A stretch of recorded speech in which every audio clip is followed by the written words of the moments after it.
Established in 1926, the Head of the River race attracts the best crews from around the UK and beyond to the historic Thames Championship Course in London.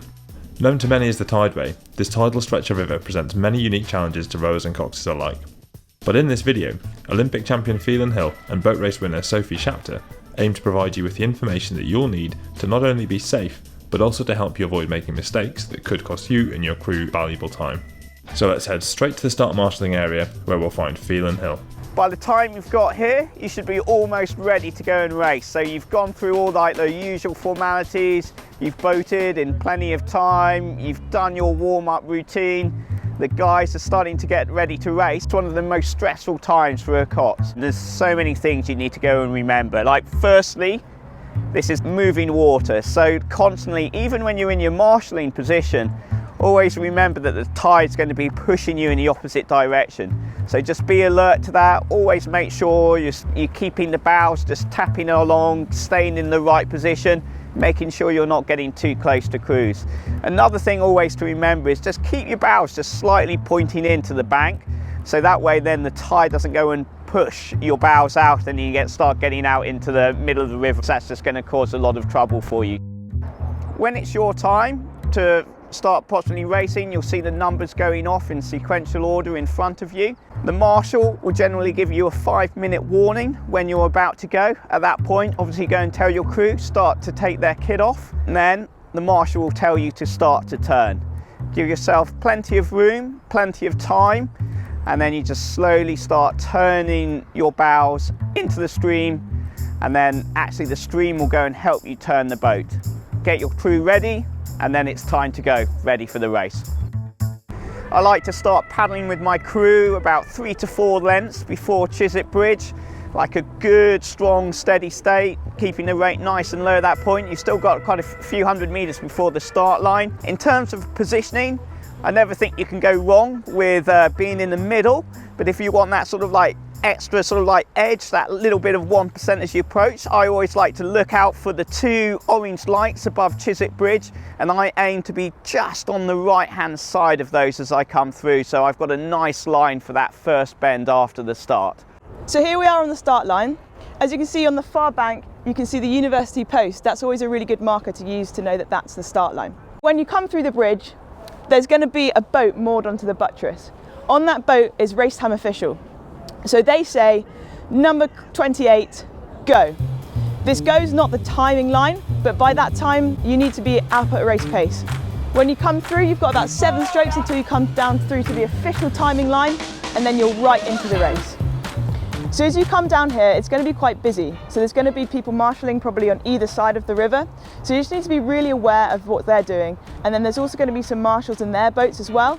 So just be aware of what is going on around you, but also be focused on what you're doing in your boat. So steering wise, I try to stay roughly in the middle here. What you want to do is follow the inside bank shape. That's going to be on your left-hand side. So you want to follow the shape round the bend and really making sure that you're not cutting that bend off. Stay in the middle. If you'd started your Coxorb on time at the start, we should be about 3 minutes 15, 3 minutes 30 now into the race. When you look at Barnes Bridge and the line it wants to take you, it's almost like it's wanting to go and trick you. So if you were to go and follow the line of the buttresses and the line of the bridge, you'll end up going in the flats, which is wide of the stream and a rather slow part of the course. So my trick and what I'd like to do is actually think about anticipating the bend before I've actually come out of Barnes Bridge. So as I'm approaching the bridge, as we're going through it, I'm already thinking about that turn, applying the rudder, and I'll look to ensure I've actually completed my turn as the bows of my boat are coming out of Barnes Bridge. The other challenge you actually need to think about is the conditions. At this point now, the course is changing direction, and with it you get change in wind conditions, so be ready for that. So we're here at the bandstand, so we've just come through Barnes Bridge. As you can see, we're on the flats that Phelan was talking about earlier. You won't see this at high tide, but basically this is the most shallow area of the river, so it's the slowest. To get the fastest water, you've got to be on the other side of the river. After Barnes Bridge, we've got a really nice straight bit here. So when I'm racing, I always like to have absolute minimum amount of rudder. Just stay about a blade length away from these green buoys along. And then as you come towards CHISWICK Pier, you see a crossover. As you get to the crossover, you want to just move slightly more into the middle of the river. You want to have just really light rudder touches, so nothing too dramatic. Just veer more into the middle of the river as you come towards Chiswick Pier. Chiswick Pier is almost like the beginning of the big Surrey bend. The bend is to your right hand side when you're steering. It's all about just gradual steering with the rudder, and it's about just flowing round with the shape of the bend. As a general rule of thumb, you come off the back of the bandstand point and you want to think about being in the middle of the river.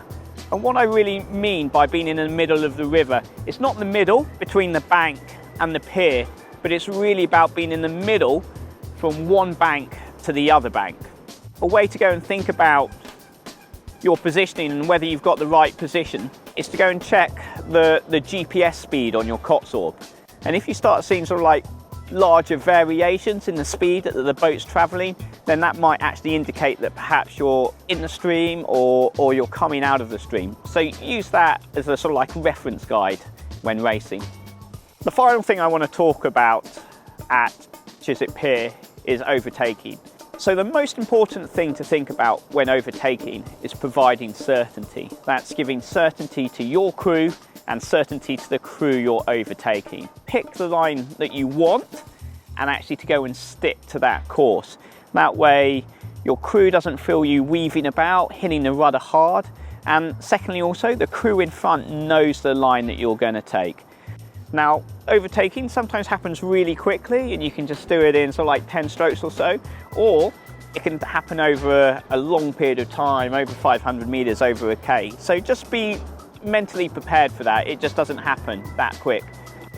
After Chiswick Pier, the next thing to go and think about is Chiswick Ayot. The Ayot is the island just about 300 metres downstream. Don't cut that Surrey bend. That's the bend to your right hand side.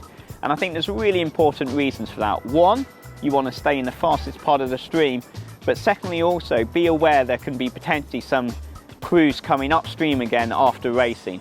So make sure you just gradually follow that bend around and don't cut it. So we've just gone past the island and we're over halfway now.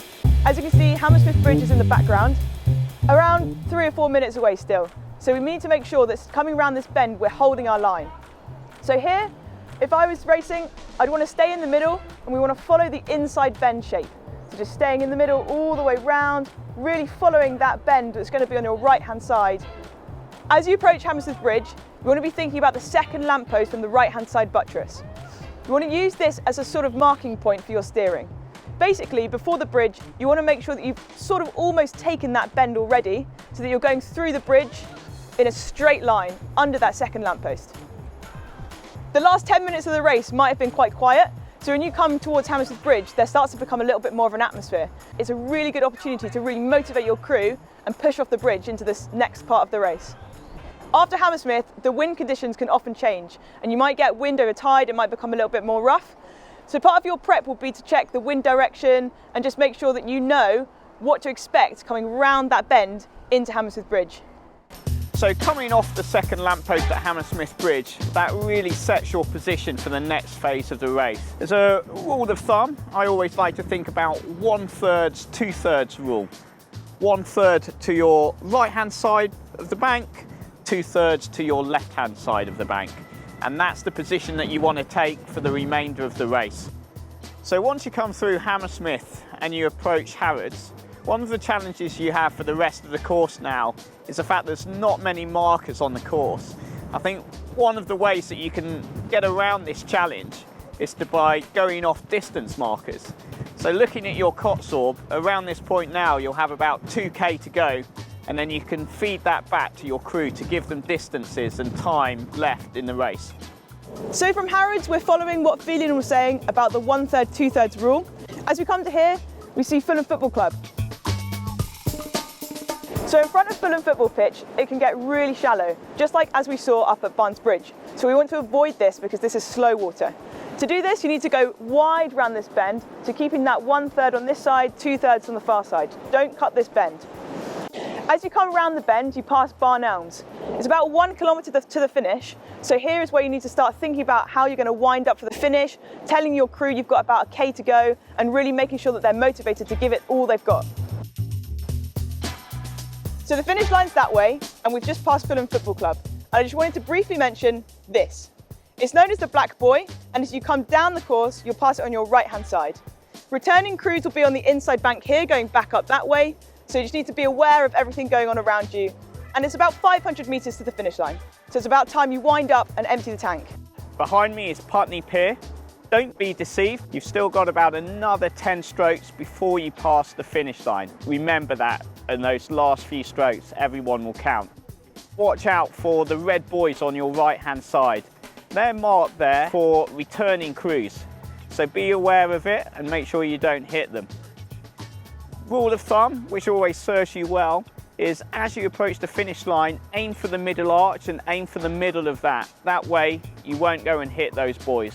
So here's a few important things to remember once you go over the finish line. Firstly, and most importantly, don't stop. Always keep moving. Listen to what the umpires say. Make sure you go through both bridges before you actually stop. After that, there'll be time to put kit on, have a drink. Remember to read the navigation rules. That's not just the rules for getting to the start, but also the rules of how you get back to your host club safely. Read the rules, understand them, and plan your route back to the host club. During this video we've displayed maps with a red and green line to mark the deep water channel, known as the fairway or navigation channel. If your coxing device records GPS data, a great way to get feedback on your steering after the race is to overlay your steering line on top of the navigation channel to observe when you're in the stream, but also when you may have strayed into slower water.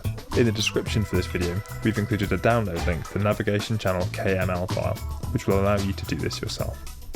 We hope you found this video useful, and we hope you have a great time racing on the Tideway.